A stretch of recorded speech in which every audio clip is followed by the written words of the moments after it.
Hello and welcome everyone. Today I am joined by my esteemed colleagues at Adobe, various members of the Lightroom team, and we're here to answer questions. Some questions have already been asked ahead of time in the various responses to my post and on Reddit, and we'll take some of those as well, but feel free to ask your questions live in the chat. Now, speaking of that, if you're asking your question, depending on which platform you're on, we see it or we don't. In other words, if you're on Twitch, YouTube, or Facebook, your question will show up in our unified chat. If you're on LinkedIn or Twitter/X, we won't see those questions in the chat. So if you're on those other platforms, you just want to hang out, go watch it anywhere you want. But if you want the question to be seen by us to be able to answer it, head over to my YouTube, which is youtube.com/Terry Lee White. And you'll be able to see this live stream and then get into the live chat. That's the main one we'll be paying attention to. But we got some folks already asking questions up front. I'm going to have my the team here today introduce themselves and tell you a little bit about themselves and what they do. And without further ado, I'm going to go in order. Brian, you're next to me. Go ahead. Thanks for having me on, Terry. My name is Brian Matiash. I'm a software quality engineer on the Lightroom desktop team. So basically, I just do my best to ensure that new features as we release them are stable, file bugs, and just make sure that when you get your updates that they are maximizing your enjoyment using Lightroom. Great. Rick? Hi, I'm Rikk Flohr. I work in the photography org at Adobe, which means I have responsibilities across Lightroom and Camera Raw. And my main job is I'm the customer advocacy person for those three products. And consider me the liaison between you and our engineering teams. I'm your voice in the engineering meetings, and I'm the team's ears when I'm out in public. Awesome. And Katrin? Hi, everybody. Thank you for joining. My name is Katrin Eismann. I'm a photographer and educator, and I work with many people in the Lightroom team to share everybody's great work and think a lot about how you can learn Lightroom more easily. There's new things coming on that front in the fall. Okay. And last but not least, Lisa. Hey everyone, I'm joining from New York. I'm Lisa No. I'm a product manager for the Lightroom team. I focus on Lightroom Classic, but also work with all of the desktop, mobile, and web clients, especially on editing features. So great to have you all. Great.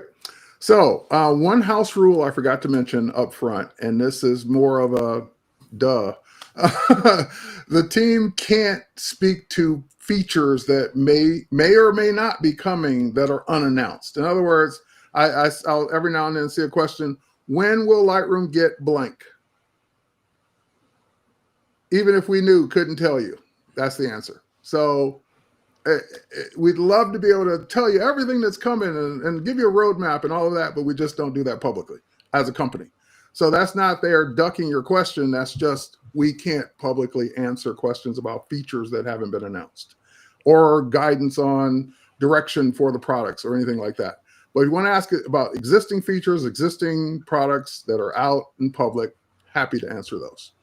All right, we got some folks. I'm going to scroll back up to the top here. We got some folks here in the chat. Nicholas from Sweden, thank you for joining us. Yes, Dan, this is a good place to ask questions. So you're in the right spot. This is one of those questions I was talking about that we can't answer. Any plans to integrate Lightroom and Lightroom Classic, a real plain move between the two? No, can't tell you about plans. All the way from South Africa, Clifton, great to see you here. Victoria's in the house. Literally, she's in the house. She's right downstairs. Great to have you, Victoria. Great to see you as well. All right. Let's see here. And Andrew's here as well. Hello, Andrew. I'm just getting all the hellos out of the way, then we'll jump to the questions. And just making sure I didn't miss a hello. There's a Mary hello as well. Great. Marcy from Phoenix, Arizona. Yes, it is hot there. It's hot everywhere, I feel. And, oh, hang on. That was a question, I think. I went too far. Let's jump back to questions now. And let's see, let's get our first question up. Scrolling. So that was an update question. All right, here's one. There's a new button to update AI edits. Is there a way to batch process the updating of AI edits instead of having to press the button on each photo? Great question. Anyone want to take that one? Yeah, there is a way to. So I'm gonna.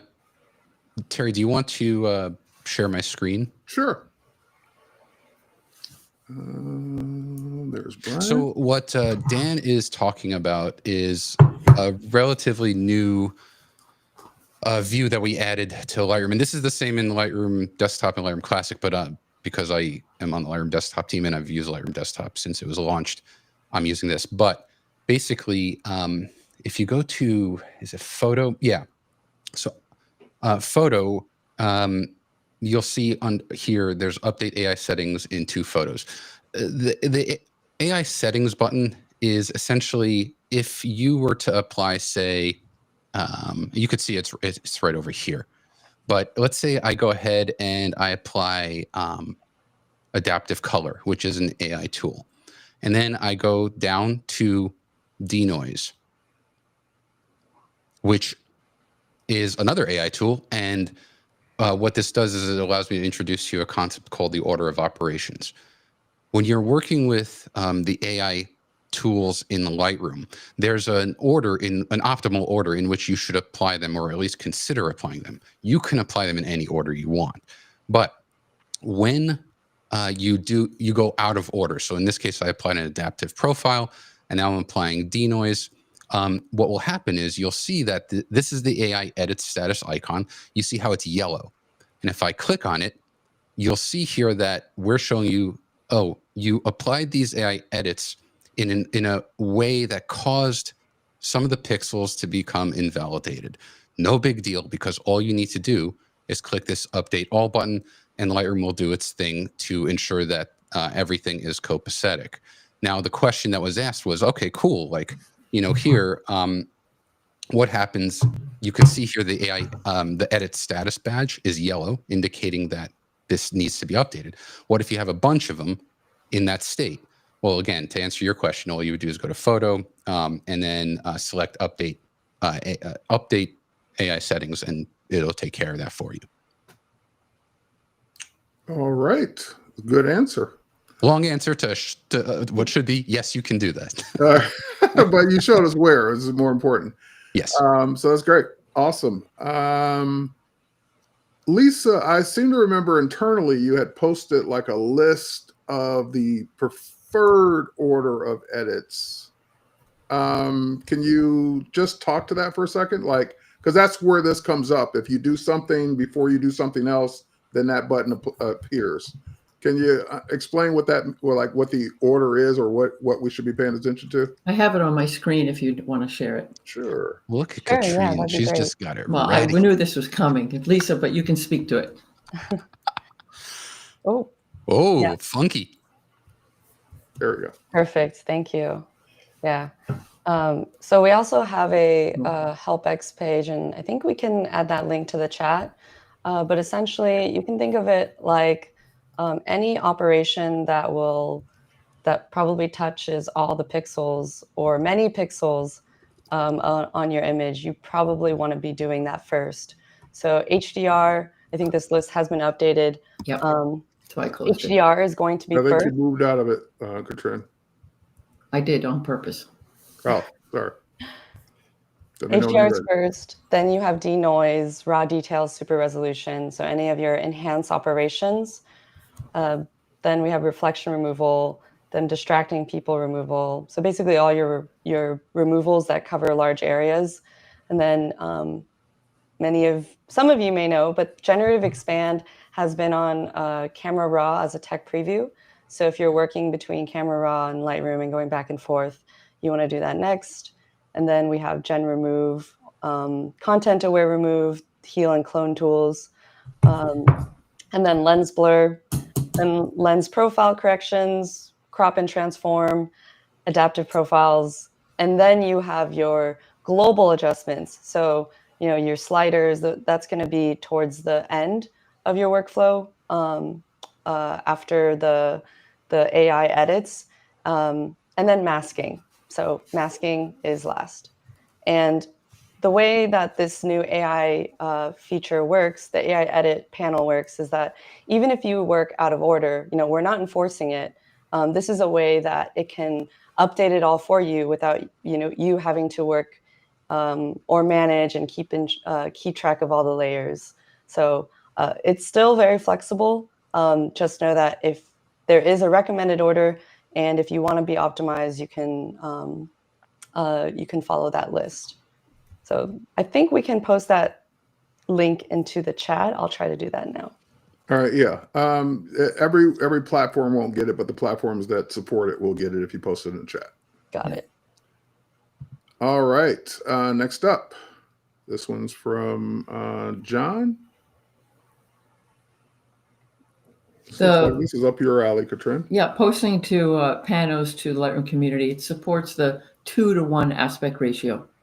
So if you're not in that aspect ratio, it won't post. So keep your pano 2:1, and it should work. Speaking of aspect ratios, a question came up that Brian, I saw that with the latest update, you're importing images and you're seeing squished files. They're not really squished. The preview is squished, and that is a bug that is known by the team and will hopefully be solved very soon. The right people know about it. So save your squished files. A quick fix to that, if you're just like, I need this fixed, just open that image up that Katrin's talking about, the affected image, and just make a tiny edit, like move exposure one tiny bit, and that should fix it in grid. You can even undo, and it'll still, the correctly rendered thumbnail in your grid will persist. Okay, hang on. I see the chat or the link that you were trying to post. Let me do it for you. Yeah, sorry, I had the wrong list. No problem. Okay. All right. Let's go back up to the top here.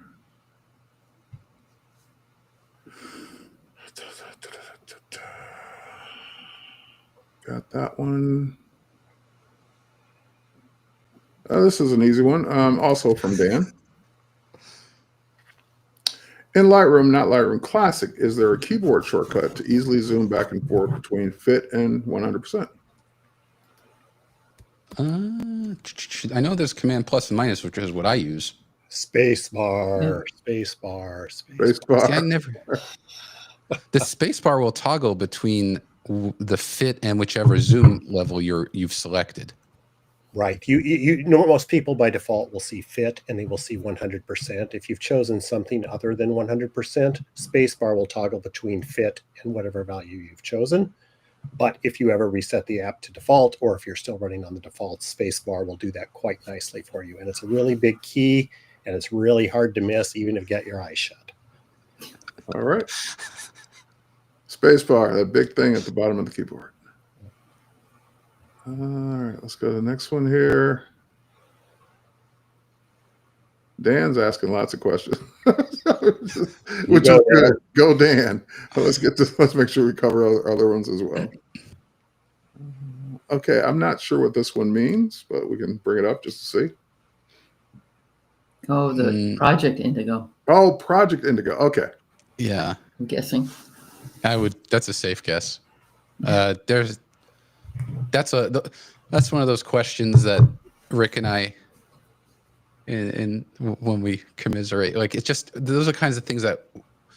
What does that? If you can give a bit more information of what that means, like especially if you could share the image and if it's consistent.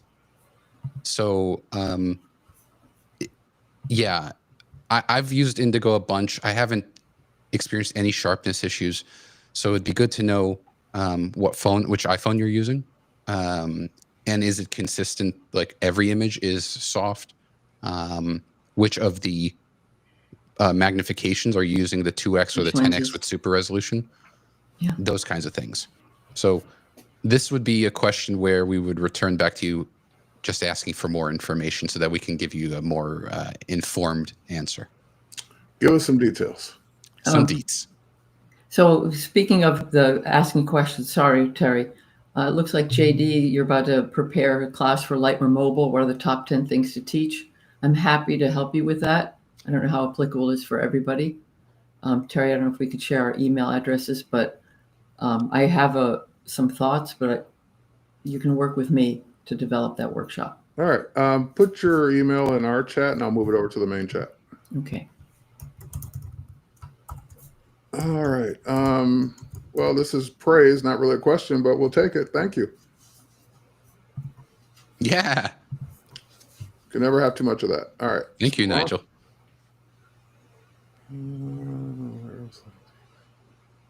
Oh, that's a good one. I don't know if there's a way to do it, but let's see.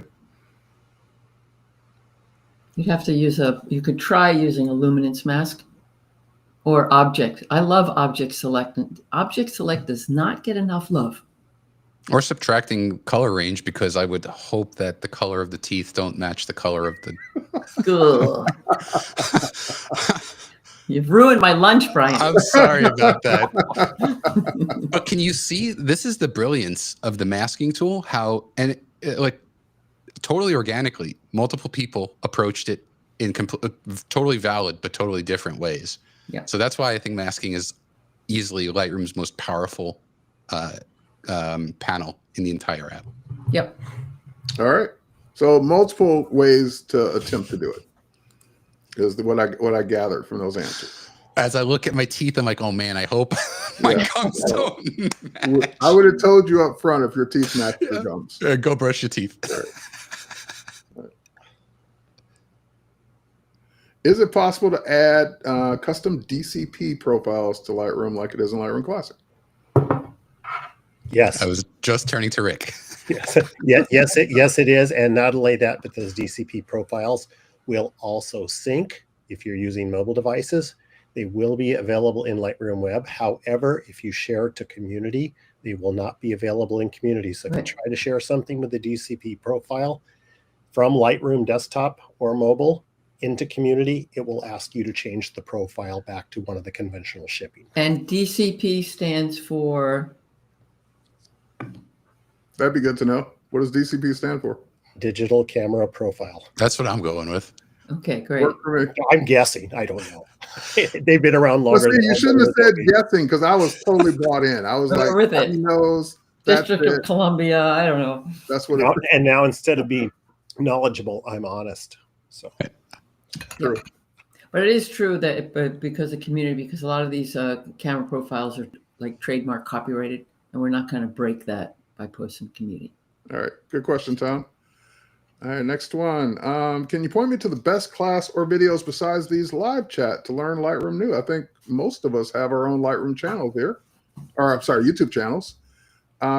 So check out Brian's channel for sure. My channel. Katrin, you have a channel or no? I have nothing to say. Julianne Cost. Julianne Cost. Julianne Cost. Yep. Yeah. Definitely. Kelby One, if you want, a variety of instructors, but it's paid content, but they do have YouTube as well. So there's lots of us that are on YouTube doing these regularly. Yeah. So I would just say, check out any one of the people here, see if they have a YouTube channel, and Julianne Cost for sure. Absolutely. All right, let's see. And I'll throw in, Brian, help me with the name, Matt Kololowski. Matt Kloskowski. Thank you. Yeah. Matt's definitely a YouTuber as well, with plenty of Lightroom content. Yeah. Okay. This looks like a performance question.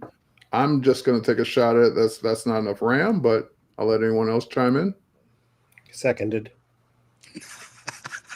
So 16 gigabyte is the, how there's the bleeding edge in some features. That's the dull edge. 16 gigabyte is. You want to start thinking about 24 to 32. Yeah, things no one ever complains about. I have too much RAM. I have too much storage space. My computer's too fast. My GPU is too fast. No one ever complains about those things. My hair looks so great today. Right. More the better. My games run too fast. Right. That's right. All right. Let's see what this one is. All right. There's some good questions. Yeah. Keep them coming. We still haven't got to the Reddit ones yet. Yeah, Nicholas, we're aware of the heat issues with Project Indigo. This Yeah, is a new release, and so the more people use it, the more information we get to complete to make it better. Sorry. And Terry. keep in mind, project means work in progress. It's not a release product. So Yeah. Project Indigo, for those of you who are unaware, is a camera app we're developing right now. Currently, it's available on the App Store for iPhone. And Project Indigo is work in progress. It's testing new capabilities, new features. The first version, I couldn't even, like you were saying, there was heat issues. I couldn't even run it for more than 5 minutes. So Yep. we did come up with an update that fixed a lot of that, but still ways to go. And if you're interested in cameras and Project Indigo, check it out for night photography. That's really its shining star, and how it uses super resolution while photographing. It's a really interesting approach to computational photography. I will also say, really, there was a recent update that the team released for Indigo that is supposed to address to some degree the overheating issue. So make sure, obviously, you go to the App Store and you have the latest version installed. Yeah, we addressed the squashed question. Oh, you did that one. That's right. Yeah. I just saw the squish part of that, and I remember now. Yeah. All right. Oh, there's a good one about versions in Lightroom and Classic, but go ahead. Okay. Yeah. At present, Adobe standard profile seems to vary widely quality from camera to camera. So there's the Adobe standard profile, which is ours, but there's also what we call camera matching profiles. So I don't know, Tom, if you're conflating the two, but if you go into the profiles browser, you should see a category called camera matching, depending on whether the camera is supported and we have camera matching profiles. But those should give you as close of an approximation to the profiles on your camera in Lightroom with your raw files. So I would not, it doesn't faze me to hear that you're saying that like the standard profile is varying from camera to camera. I mean, the raw files are also varying from camera to camera. So what I would be more concerned about is if you have two raw files from the same camera, from like the same shoot, the same lighting, and they will vary wildly. That's a different story. So I would just recommend checking out the camera matching profiles. Yeah, and I'd be curious now when you say from camera to camera, like 2 Mark IVs or Right. a Mark IV and a Mark X. I'm making that up.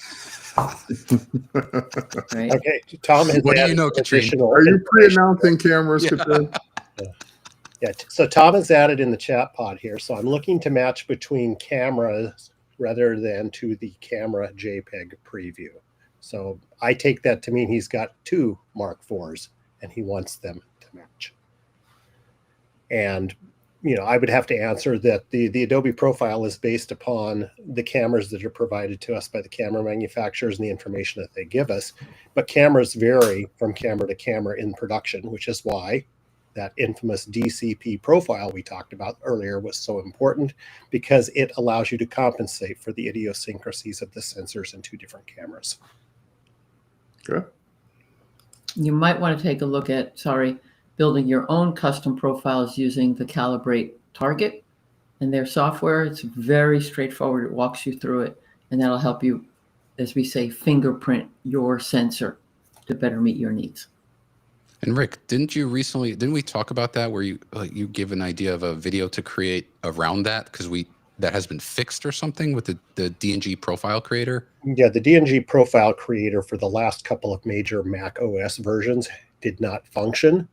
And the Camera Raw team worked very hard on that over the summer and got us a version of the DNG profile tool that will operate properly on the modern Mac operating systems. So that idea of that blocking you should be out of the way, and you should be able to take a camera calibration target, shoot a calibration if you're using different cameras or using 2 of the same camera, and expect that everything will then match, because what you're doing is you're shooting 2 a standard and producing a standard so that no matter what idiosyncrasies this camera has over this camera, this model has over this brand, no matter what, you're calibrating to the same target, so you'll end up with a comparable result. Okay. This seems like a masking question, but anyone have anything to add? You Masking. Yeah. can.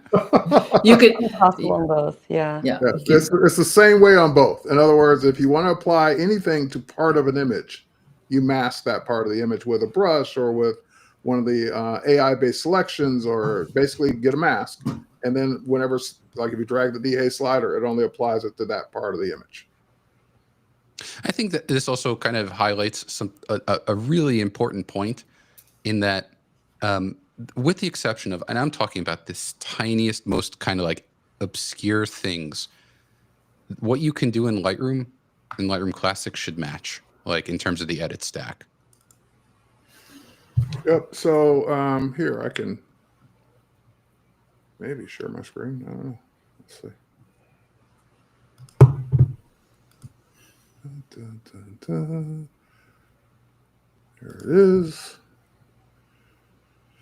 Okay, so for example, if I were to go to develop in this image, and again, it's just a random image I had up in my Lightroom Classic catalog, and I were to go into the masking, then in the masking, I could use any one of these methods to mask part of this image. So for example, if I just grab a brush, which is the OG way of masking before we got all the smarter, better ways.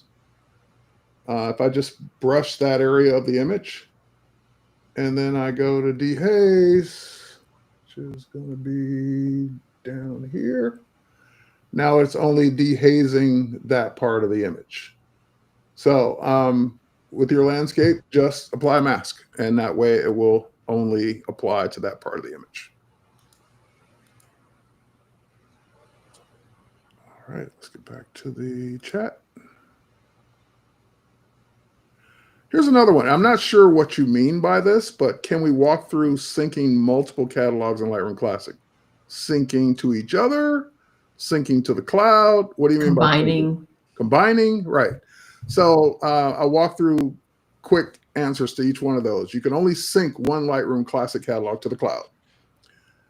You can import one catalog into another. So if you want to combine multiple catalogs into one, and I've got a video on this on my YouTube channel, how to combine multiple catalogs into one catalog, you can import from one catalog into another. And what was the other one? There's no syncing between the two. Like there's no sync between catalogs. So that doesn't exist. No. It depends on what you're asking. But those the two ways I just talked about, syncing to the cloud one at a time, and only one. So if you turn on one, you're turning off all the other ones. And importing catalogs has been there pretty much since day one.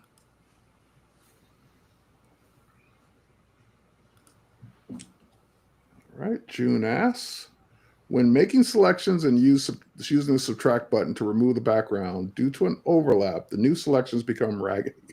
I like that term. Can you explain the difference between intersect mask with and subtract from? Yeah. I'm trying to think of what we can say. Okay. So intersect. Okay. Let's first define what intersect is.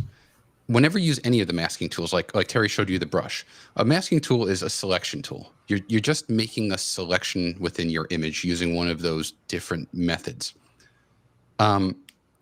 Intersect is kind of, if you think about it, it's making a selection within that selection. So like, let's say Terry made a selection of the sky, but then he only wanted to select a specific shade of blue. Well, then you would intersect that sky with a color range mask and make your blue selection. So functionally what intersect is subtract plus invert. So that's, well, intersect kind of is a macro that does that. And so whether or not you're getting a raggedy selection, which I also like that That could depend on a few different things. Mostly, it kind of can depend on the initial selection and what you intersected with and the values of those. Sometimes depending, like if you use the color range example I gave you, that could yield a very funky, raggedy selection. So, which is why we have this range control for that, specifically talking about that. Same thing with luminance. But point is that, yeah, I do think that there are ways to improve kind of how gradual the selection is made. But for now, it really depends. Without seeing specifically the image and the masking tools that you're using, it's hard to kind of diagnose what's happening. But just know it really has to do with your initial mask and what you intersected with that will define that for you. There are some funky things that you can do in this realm. Like, for example, with the sky, some people like that the sky mask, the adaptive sky mask. Actually, I'll just show it to you, Terry. Can I, rather than just like talk with my hands? Yep, it's whatever you want to do, show and tell. Just do show and tell. All right, so here, same image. I'm going to go ahead here and I'm going to apply an adaptive sky mask. And so let me actually change the color. Maybe it's not as.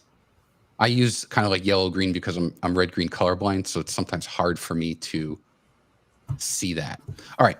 In some cases, the sky mask that's generated overlaps with the kind of horizon line or the high contrast edge. There's actually a way to get an even tighter sky mask. It's kind of a hidden trick, but if you intersect, and basically if you press and hold on the Option or Alt key here, you'll see that the add and subtract turn to intersect. I'll click this, and if you intersect, I did not know that. Oh, check this out. Oh, the intersect thing? Yeah, that's the Option key. I did not know that. Yeah, Rick, what do we call that? A nerd door? Like nerd door is the technical term. Yep. If you intersect the sky with the sky, I don't know if you caught that, but it actually makes a more raggedy mask, and in some cases that might be preferred or preferable. So it's just to illustrate to you. Same thing here. You know, if I were to, let me delete this really quickly, and I'm doing this on the fly, but let's say I make my sky mask and I intersect with a color or a luminance range, and I select the clouds here.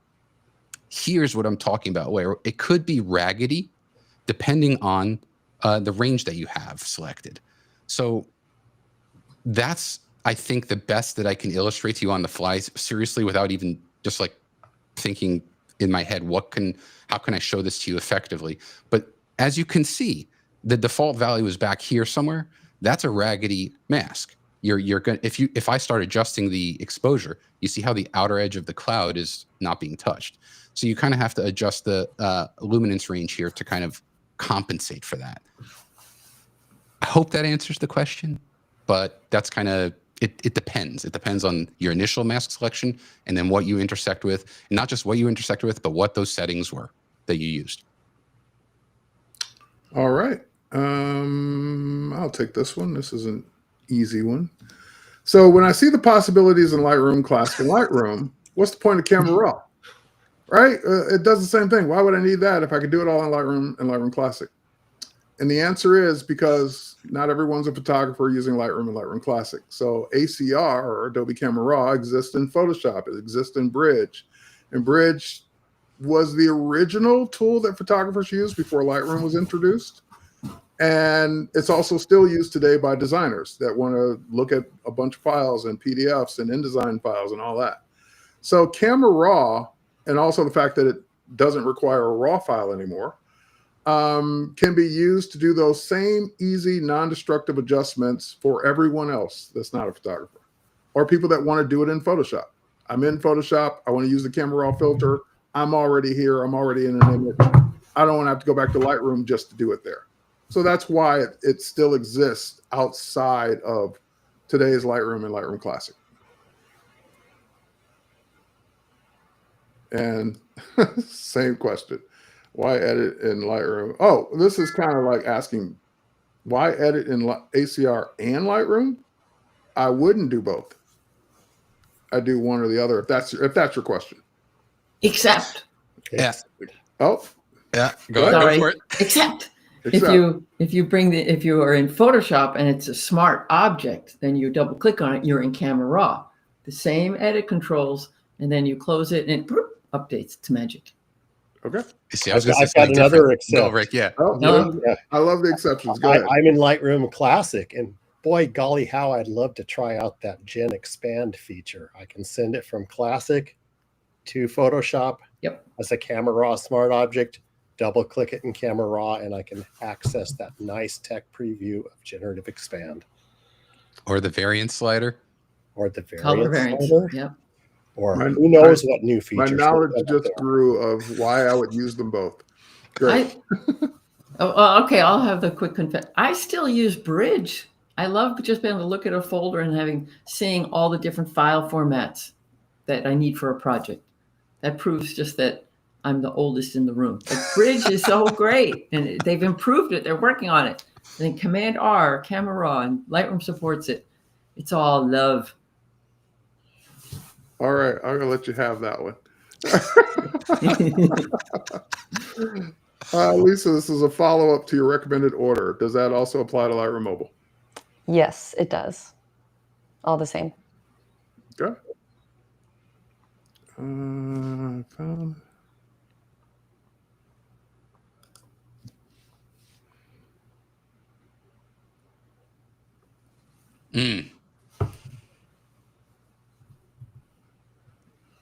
Yeah, it's nature of the beast. I would answer. The team can answer more, but it's just like the auto selections don't always select everything, or they select too much. It's whenever you introduce AI, it's doing the best guess it can, and sometimes the guess is wrong. Anyone want to add to that? Yeah. I mean, so when reflection removal was released, there was a fantastic blog post. Oftentimes when we release some amazing tool, there's an even cooler blog post where the developers explain stuff. And in that post, they kind of explain, at least for now, the kind of use case that it was designed for. So specifically for like the photo of like plate glass, like where the reflection takes up a good chunk of the image. Yes. I mean, the amount of times I've heard, why can't this work with my glasses? Like if I look up here, like, oh man, I would love to remove those. Currently, that's kind of how the tool works, where if you have a photo of a big window, so to speak, plate glass, it should yield pretty good result. I mean, when you use the tool within the way it was designed, my experience has been pretty positive. Okay, I'm trying to get back up to where I was. Lots of good questions came in. Yeah, these are legit. I went to paste something in, and then I got out of order here. Okay, I'm going to paste the link to that reflection removal blog post as well. Thanks, got it. 2:1. Okay, someone said thanks. Got the 2:1 aspect ratio for the panels. While I'm looking for the next question.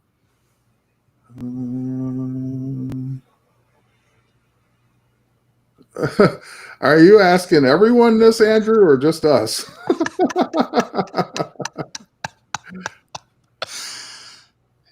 Terry, I pasted the link to that reflection blog post.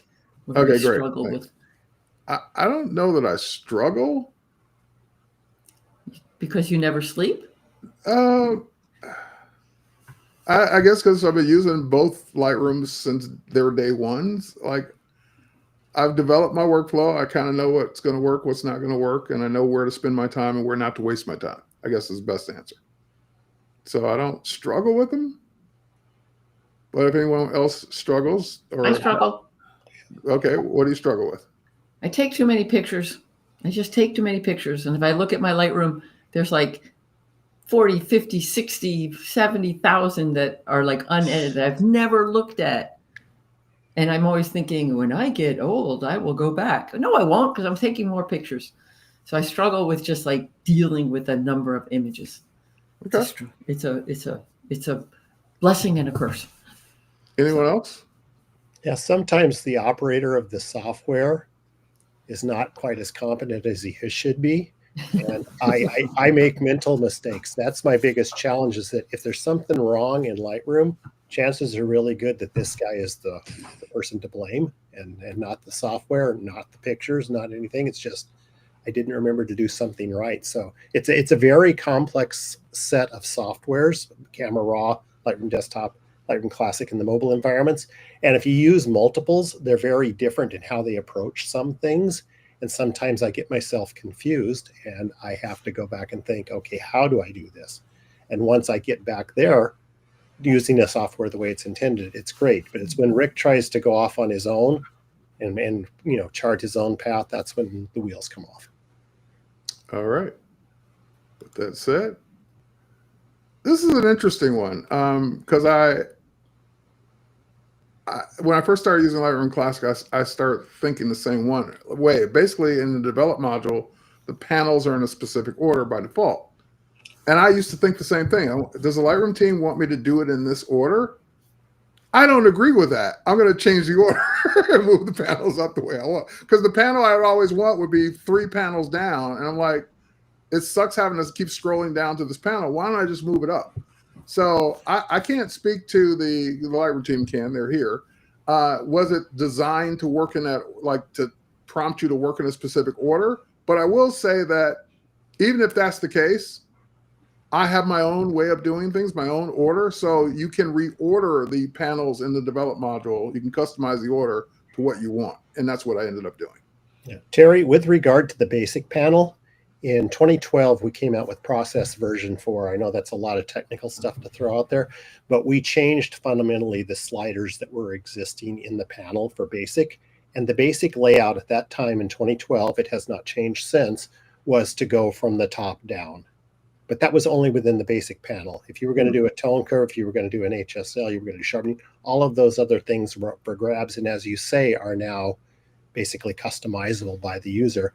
But back in 2012, yes, the basic panel was designed to be the order of operations. Whether that still applies or not is probably less important, because the new AES panel that Brian was talking about helps shepherd us through those moments when we do things out of order now and we need to update some things. But yes, at one time, probably not so much now. And just, I love going to other people's presentations. And recently I was at someone's presentation and they start all of their editing with masking. And I was like, what? Well, global first, then local. And so I'm sitting in the back of the room like, grr. And the results were really good. It was like the way that person could shape, it was landscapes just with masking. I was like, look, I was like, oh, I shall have to try that. So it was a complete flip of how I'm used to working. I know another editor who we know, he always does clarity first because it increases the contrast. I'm like, you do what? So what are we saying? There's a recommended order, but we have that new update button, but you should really work in the order that feels right for you. Yeah. At the end of the day, that's it. Yeah. And what I've also learned is that everyone has their own workflow, and insulting someone's workflow is like insulting their child. Oh so God. You have an ugly workflow? Yes. Do your workflow, that works for you. Yeah, honestly, like the workflow is also a creative process as well. So yeah, I totally agree with that. Yep. All right. I think we addressed this. Just stay tuned for more updates. Project Indigo is like only 2 versions out so far, so just stay tuned for more updates on that. But I'm glad you appreciate the laughs. Can you use adaptive color in an import profile? So the answer was quick. Yes, you can. You'd have to save it as a preset. Yeah. So yeah, save your adaptive color or adaptive any profile you want as a preset, and then you can apply that preset upon import. Or as a raw default if you want to pre-can some of the work. Yep. All right, here's one for Victoria, who just finished a big project working with Katrin. Yeah, it was a big project. Oh my God. Let's see. They do the heart. Just type in grid view. There you go. Lisa's so natural with that. I'm like, what am I doing? You need to Super more things, hard. man. Super hard. Nigel says, a UI note in Lightroom Desktop. So this is probably a comment more than a question. Filters applied is very hard. Oh, I see what he's saying. Let me see what he's in filters applied. Unless you hover. Oh, it's very hard to see the total filtered and not filtered. Oh, okay. If I can show you what he's talking about. Sure. Ready? So yeah. What he's talking about is, I presume, Nigel, this right here. So all I did was I'm in this album and I applied a filter for photo. And so, I mean, I could try maybe JPEG, so it'll actually filter one out. So he's probably, I presume, and please keep me honest, Nigel, the font color might be too dim for you. It's good feedback if that's the case. So yeah, unless you hover, I see. So when you hover, it illuminates a bit. So feedback noted and will be reported. All right. Well, you just reported it. The people that can make those changes are here. Indeed. I saw one earlier. So we already kind of addressed this one. The answer is yes, and I have a video on that. If you go to my channel in the Lightroom Classic playlist, there is a how to combine multiple catalogs into one video. All right, we're almost I think we have like 14 minutes left. I definitely want to get to some of the Reddit questions. I'm just making sure. Hang on, let's see what this one is. I'm genuinely impressed at the frequency and quality of the questions. Yeah, all great. All right, I'm just going to put that one up there. Between. While I look at the next one. Is there one? Oh boy. All of these answers start with the word "it depends," and that's the case here as well. Without knowing the type of shooter you are, the volume of shooter you are, the type of equipment you have, the things you're accustomed to, it's very hard to answer which one of these is going to best fit you, which I guess is a great explanation for why there is more than one Lightroom program, because one size does not fit all. Okay. And is there a solution I'm unaware yet to bring images from Lightroom straight into Express? Actually, there is. In Adobe Express, which I may have to bring that up over here. Hang on, give me a second. It's kind of hidden. That's probably why I haven't seen it yet. And I complain that it's hidden, but it is hidden. I'm bringing up Express now because I didn't already have it open. And just let me bring up, I'll use our thumbnail as a demo file. And let me show my screen. All right. Okay. So here I am in Adobe Express. And let's say I want to add a photo from Lightroom into this. So if I go to Media and, or is it, no, I'm sorry, not Media. If I go to Your Stuff, sorry about that. You wouldn't see it here, but if you scroll over, Lightroom Photos is there. How about that? And these are your synced photos. So whether you're a Lightroom Classic user or a Lightroom user, any photos you've synced to the cloud will be available here. That's my daughter for her Beyonce concert photos. But yeah, any photos that you have here, you can even go down to your, get a bigger window to get to your collections or albums. And then you'll be able to bring those right into Lightroom. I'm sorry, right into Express from there. So yes, it can be done. It's just you have to scroll over in your files to be able to see it. So they hid that from us in a, from us in a weird way, but it is there. I learned something there. Oh yeah, it's buried, and it is on both mobile and desktop as well. But you can bring them straight in and plop them right down on your Express canvas. All right. Let me pop over to I just want to make sure we want to forget some of the folks that ask questions up front.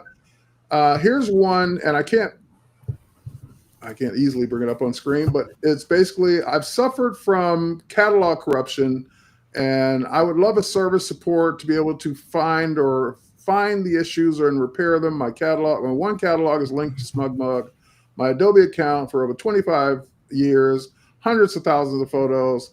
I've been using Lightroom since it was released. I did send the catalog once, but problems persist. So, Rick, I think you said you had an answer for that. Yes, I do. I have the long answer and the short answer. I'll try to go quickly. So a catalog corruption can happen to anybody, anytime, anywhere, hence the need for a backup. I cannot say that strongly enough. You need a backup. Now, I'm not concerned if a catalog becomes corrupt because I've got a backup and I can go back to it. It's when it happens the second time to the same catalog that I get concerned. So in terms of a service or something to do, here are some things to watch out for. Top cause of catalog corruption is going to be hardware failure. It's the biggest file on most people's hard drives. It's the most likely to become corrupted. And if you have a hardware problem, either a bad spot on the disk or a bad spot in RAM, it's going to show up in the Lightroom catalog first. And if that hardware problem is not corrected, it'll happen again. Second biggest cause is, and this is not customer's fault, but I heavily lay the feet at a major software manufacturer here, but certain softwares will sync your catalog for you if you put your catalog inside of them. I'm thinking Google Drive, OneDrive, iCloud, their Dropbox, there are a number of places. If you put your catalog in a syncing service and have that syncing service syncing that catalog at the same time you're writing to it, that's a recipe for corruption. So if you're seeing repeated catalog corruptions, make sure your catalog is not in a place where it might be syncing while you're writing to it. And one caveat here, OneDrive loves to hijack your pictures folder and make it the pictures folder, the syncing one in OneDrive. That's not a place where you would consciously think that I put my catalog in a syncing service, but it is a place to check. Make sure your catalog is not in a place where it will sync. The last one is certain antivirus programs will mess with your catalog's integrity because they're inspecting the catalog for viruses. If you happen to be in there writing information into your catalog at the same time, that's another source of catalog corruption. So if it happens once, restore from your backup, go on about your life. It happens twice, start to look at hardware, start to look at syncing services, and start to look at antivirus programs. And if all else fails, contact Adobe Customer Care. They have the facilities to perform catalog repairs. And if it's beyond their scope, we have the ability to involve the team, the classic team, to take a look and see what's going on with your catalog. That's as fast as I can say it. Good enough.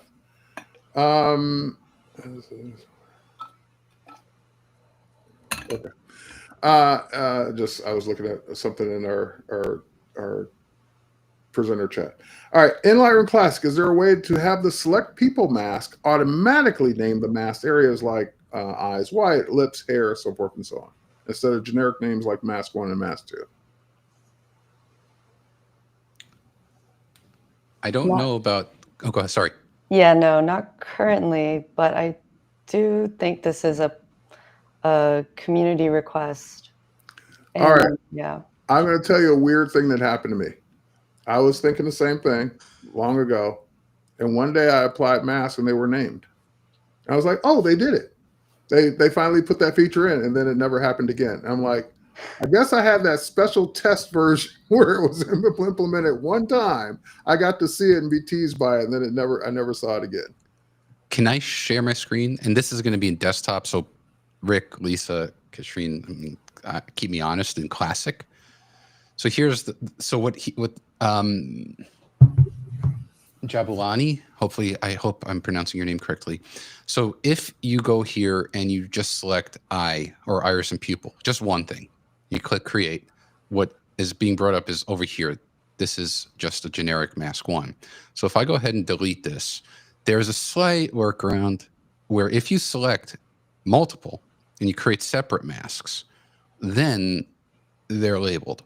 And so you can go ahead and And I that did. might be why I saw it that one time. Correct. You must have had multiple masks selected.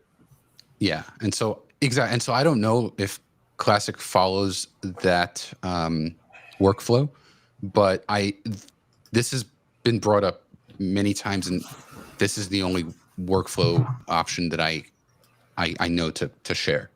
Guess what I'm over here trying right now? There you go. See, It does work on Classic. Yeah. same thing. Yes. Booyah. So that's a great workaround. Yeah. Awesome. So I wasn't hallucinating.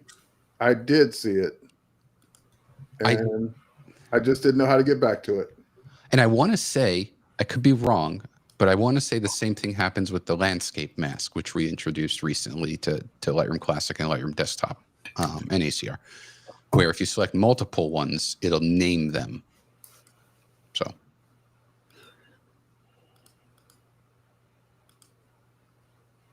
And there they are.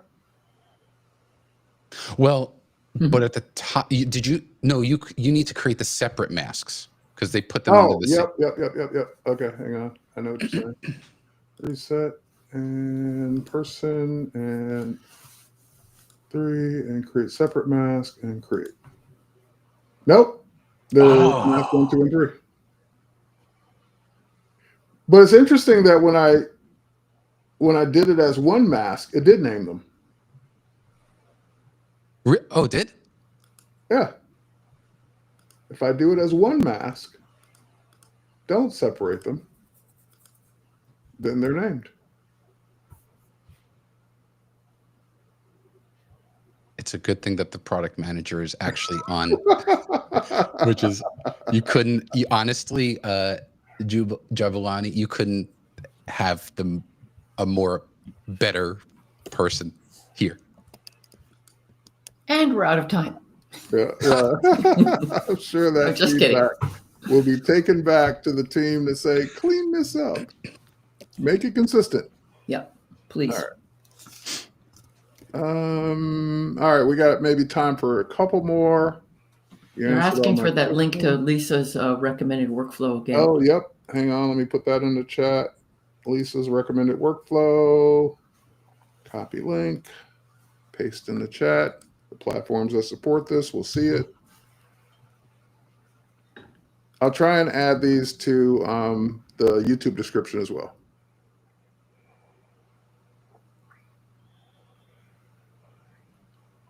Oh, this is interesting. It's a fun one for each of you to chime in on while I look for the last one.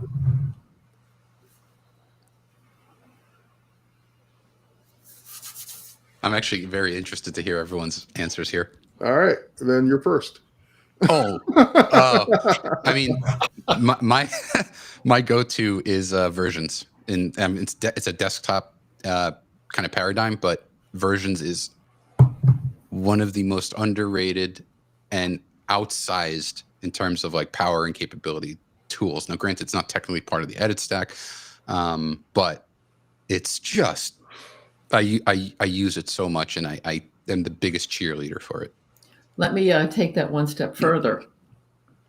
Like here we go. Here comes some minutia. Anyway, I love the Lightroom community where people post their images and you can see their edits and the before and look at the camera metadata, and you can allow people to remix your image. So I post an image and then I look at the remixes and I go, oh, that remix, I love it. I wish I could save it. But at the bottom of the remix panel, there's save as version. It gets saved as a version to your original file. So cool. Because I'll confess, if I save it as a preset, I can never find it. But save as versions right there. Rikk or Lisa, do you have one? I have a couple. Well, I think raw defaults is a little underrated, under the radar. I recently did a poll on my Instagram of like how many people are already taking advantage of raw defaults workflows, and 90% of the people who said I'm already doing that are my fellow colleagues. But yeah, I also think The curves and masking. Yes. It's kind of crazy. And the color variants, which is currently early access in Camera Raw. So if you follow our release patterns, that might mean something to you. But that's a pretty cool feature. Cool. Rick, do I'm, you have I'm one? gonna, I'm gonna toss HDR on top of the pile. Nothing, Oh, booyah. nothing has gotten me more excited about editing my old photos again than having the ability to see them in HDR. Of course, that comes with the hardware cost. You have to have hardware that supports it. But once you've seen HDR, you can't go back to SDR. I'm going to sell my printers because they can only print in SDR and just work on screens from now on because of that feature. True. Awesome. All right. Mine is actually a Lightroom feature. And let me show my screen. To me, the most underrated feature is the people feature in Lightroom, because when I'm looking for a photo of someone, Yep. I might know what album it might be in from an event or a city or whatever, but fastest way to find it is to go to that person's pictures and see all of their pictures. And then I'll have them all, and I can go no matter what albums they're in and just find them. So I'm constantly updating this by putting the names of the people in and then going to them and quickly finding them. And I just can't talk about this enough. I use this all the time. Yep. And very few people ever use it. And I'm like, you're missing out. So that's my underrated feature. People in Lightroom Classic, not as good.